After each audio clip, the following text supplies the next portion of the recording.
一灣兩岸，血濃於水，健康最緊要。而家深港融合越嚟越緊密，大家都好重視彼此嘅生活同健康。一場跨越兩地嘅醫療公益行動，溫馨咁同大家見面啦！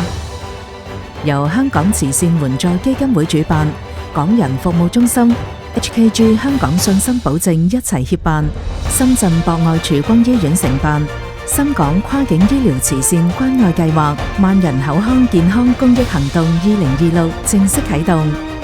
我哋為深港市民準備咗萬人口腔健康免費篩查，仲有千麗種牙專項援助，專門幫兩地有缺牙問題嘅市民，務求令大家睇牙方便，種牙實惠，技術有保障，等大家食得開心，有口福，關愛零距離，凝聚公益力量，發揮深圳醫療優勢，守護深港市民健康，推動深港醫療融合發展，將健康關愛帶俾兩城每一個人。